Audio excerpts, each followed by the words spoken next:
Nietzsche described the weakest possible human being in 1883, and the description matches your phone habits exactly. He called this figure the last man, not a person destroyed by hardship, a person who has eliminated hardship so thoroughly and replaced it so completely with comfort and validation and the applause of the crowd that the capacity for genuine struggle has simply atrophied, gone quiet, switched off from disuse. He wrote, "The earth has become small, and on it hops the last man, who makes everything small. The last man is clever and knows everything that has happened, and so his mockery has no end. That mockery, the ironic distance, the awareness that nothing really matters enough to commit to, is the tone of the internet. It did not arrive accidentally." Before the specific behaviors, the precise definition, because this is where most people misread Nietzsche. The last man is not stupid, is not lazy in the conventional sense, is not morally bad. He is something more disturbing, a person who has become so sophisticated at avoiding discomfort that he can no longer tell the difference between a preference and a value, between what feels good right now and what is actually worth building. He blinks. That is Nietzsche's gesture for the last man's response to everything, the slight involuntary flinch that replaces genuine engagement. Someone proposes something difficult, something that would require real cost, and the last man blinks. "We have invented happiness," say the last men, and they blink. The happiness they invented is frictionless, immediately available, optimized for the removal of the specific sensation that precedes all genuine growth, the discomfort of not yet being good enough at something that actually matters. Now, the specific behavior. And this is the part where you stop watching as an observer. You have posted something, a photo, a thought, a piece of work, and then checked, sooner than you meant to, how it was received. Not to understand whether the work was good, to find out whether you were good, whether you were liked, whether the version of yourself you presented to the audience was approved. The check comes before the approval has had time to arrive. You know this. You have done it within minutes of posting, sometimes within seconds. This is not a personality flaw. It is the designed behavior of the platform, the variable reward schedule. Sometimes the notification is there, sometimes it is not. It is the same mechanism that makes slot machines compulsive. You did not stumble into this behavior. You were engineered into it. But here is what the engineering produced in you that goes beyond the behavior. You have trained yourself through thousands of repetitions to locate the answer to "was this worth doing?" outside of your own direct experience of doing it. The work is incomplete until the audience responds.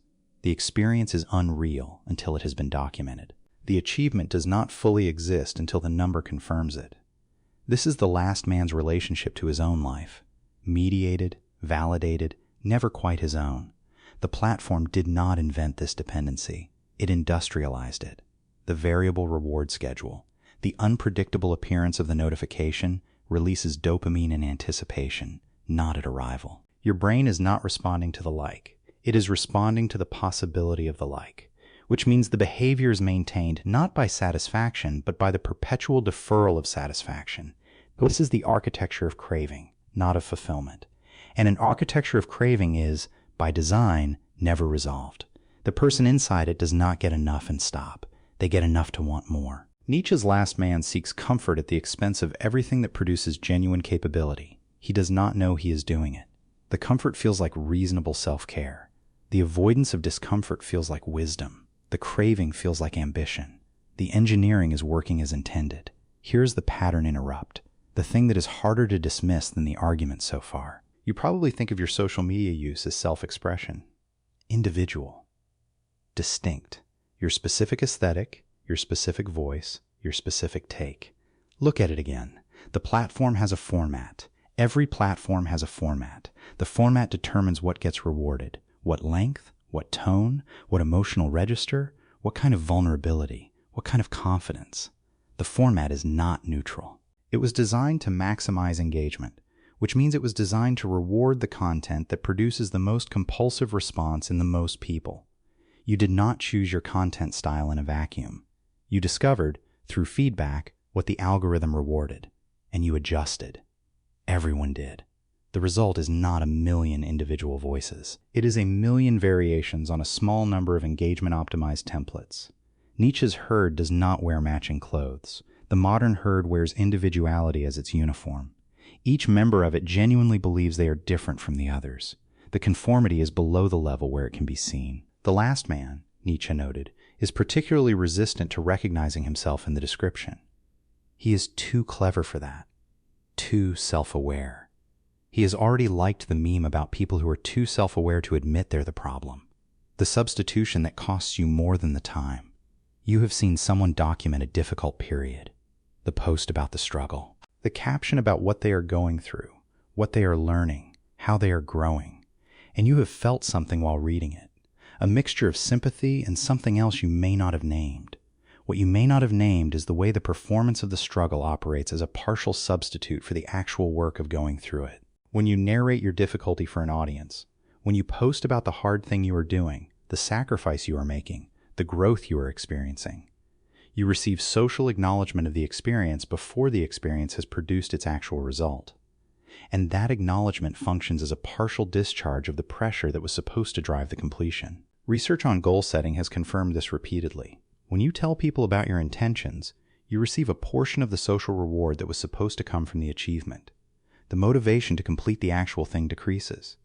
Performed struggle is not nothing, but it is a substitution, and every substitution costs you the thing it replaces. The person who documents the difficult journey and the person who goes through it without an audience are not going through the same experience.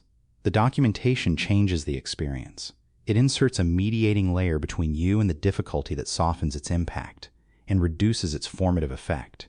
Character, as Nietzsche understood it, is not something you receive. It is something that is produced by the unmediated encounter with difficulty, the encounter that has no audience, that no one validates, that you go through completely on your own and come out of slightly different than when you entered. Social media does not prevent this, but it makes it harder to access, because the default has become share the experience, and the sharing changes it. Here is the escalation, not a lifestyle point, a capability point. The person produced by years of validation seeking, of comfort optimization, of performed struggle, is genuinely less able to do hard things, not as a character defect, as a trained response pattern. When difficulty arrives, real difficulty, the kind that does not care about your audience, the kind that does not resolve in a socially satisfying arc, the person who has spent years managing their exposure to discomfort does not have the internal resources to absorb it. Not because they are weak, because the environment they trained in selected against the specific capability that difficulty requires. The ability to stay inside an uncomfortable experience without discharging it through narration, without seeking validation, without converting it into content.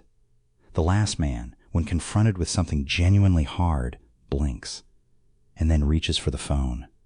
This is not a metaphor. You have done it. In the middle of something difficult, a feeling you did not want to feel, a silence you did not want to sit in, a task that was not going well.